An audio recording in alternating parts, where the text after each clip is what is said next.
All right, welcome back. Is this the real reason why President Tinubu sacked General Musa? Inside the silent war between doctrine and politics. All right, the news in details. In a move that caught the nation by surprise, President Bola Ahmed Tinubu this week relieved General Christopher Gwabin Musa of his duties as the Chief of Defense Staff (CDS), replacing him with General Olufemi Oluyede, a Yoruba officer from the southwest, though the presidency framed the action as a routine reshuffle aimed at realigning national security leadership.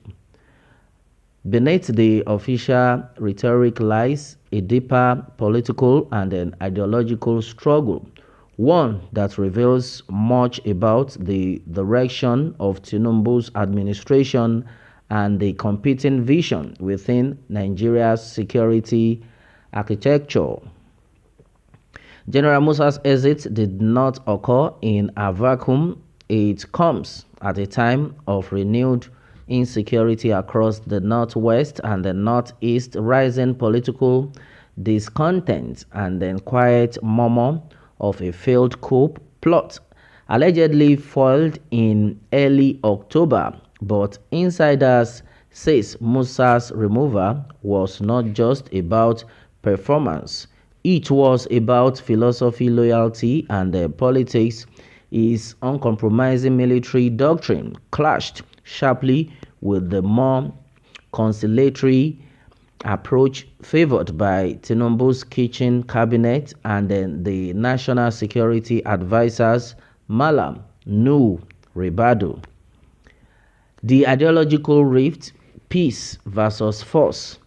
At the heart of Musa's dismissal lies a deep and growing disagreement over how to handle Nigeria's worsening insecurity, particularly in the northwest where banditry and terrorism have meshed into an estranged criminal economy.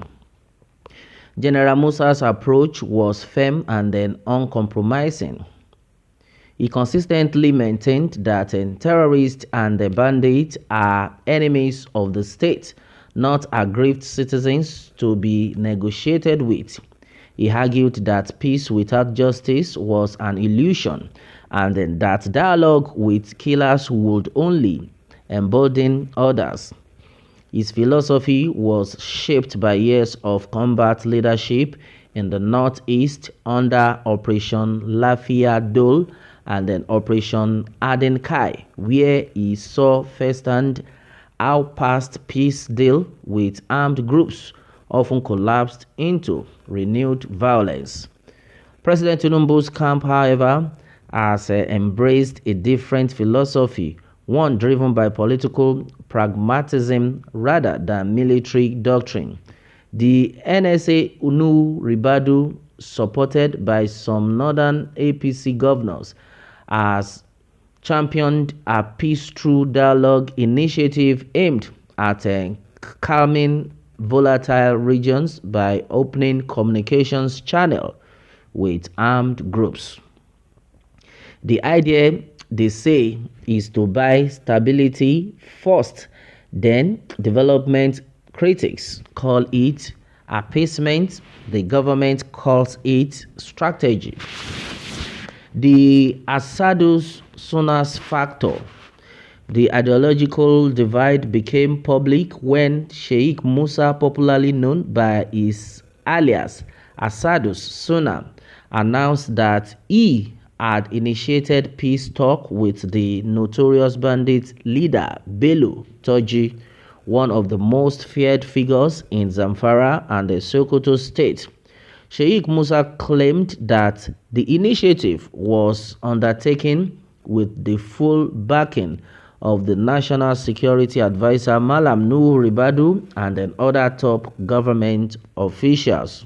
When the claim made national headlines, many expected the government to deny it, but neither the office of the NSA answer nor the presidency made this declaration. Now, it had been clear that the only comment that came from the defense headquarters, which stated that it has no statement while distancing the military, did not deny the existence of talk, a silence that analysts interpreted as tactic approval from the top.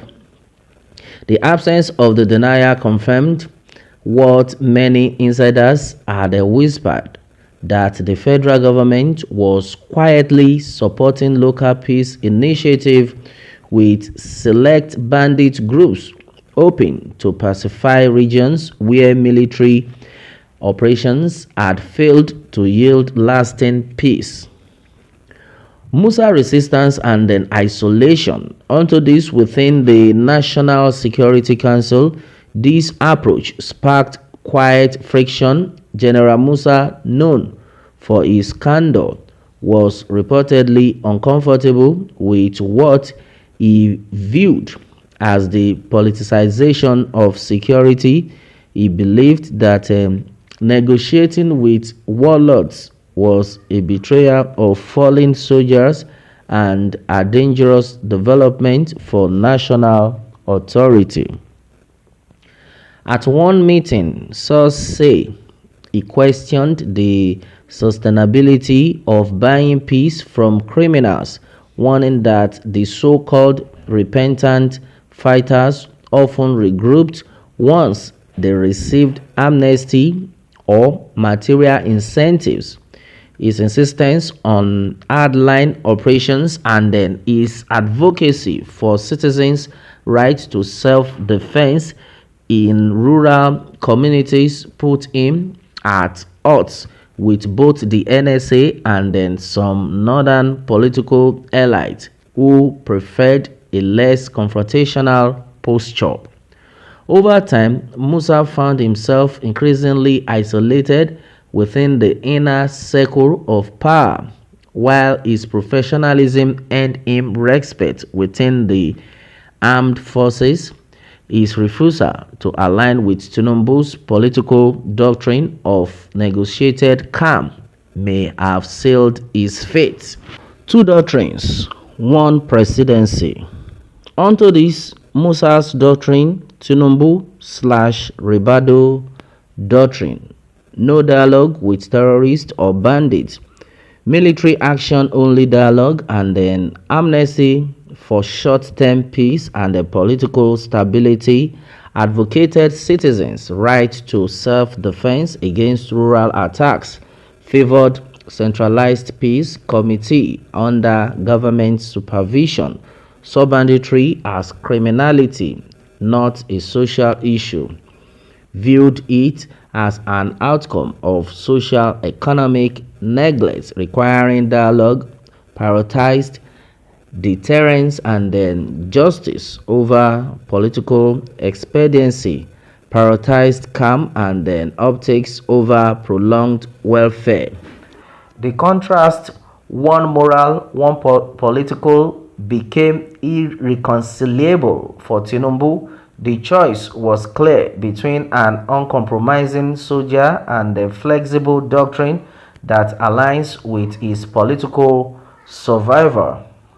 A president tightening his circle.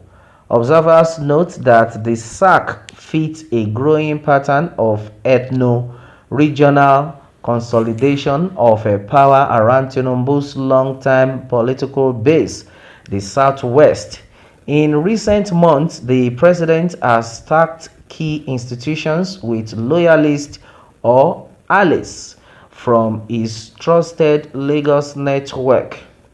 The Finance Ministry under Wale Edun, the Federal Inland Renewed Service FIRS under Zak Adedeji, and then now the Defense Headquarters under Oluyede, all point to a deliberate power alignment.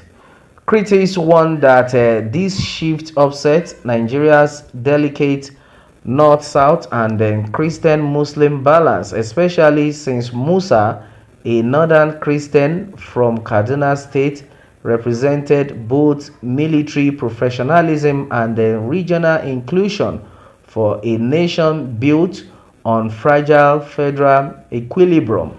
Such moves risk reigniting old suspicions that national cohesion is giving way to sectional dominance.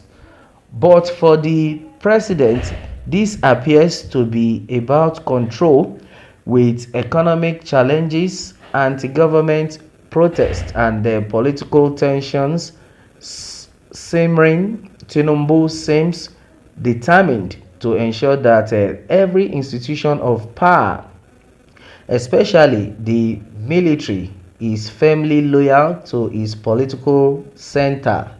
The politics behind the uniform.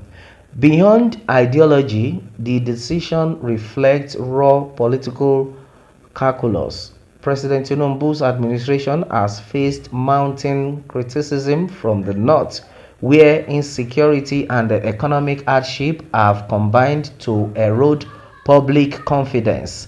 The peace deal narrative, heavily promoted by some northern clerics and then politicians, offers the president a softer image, one of reconciliation and listening, compared to the harsh optics of endless military campaigns.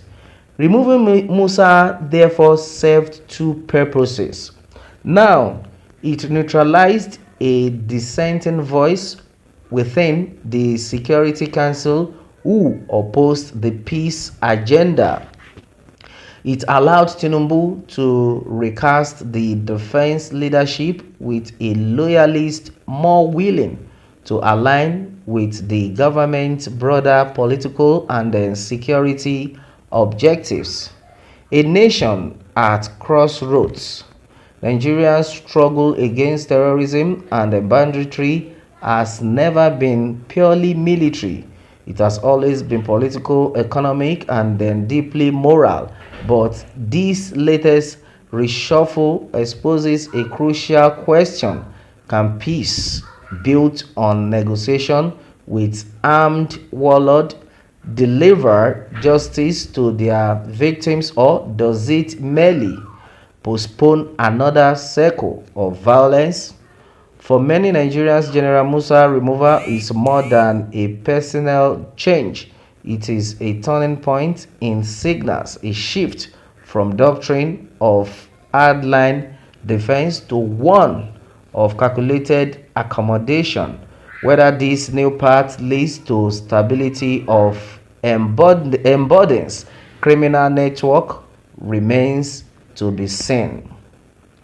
But one thing is certain: in President Tinubu's Nigeria, loyalty and then alignment now matter as much as competence.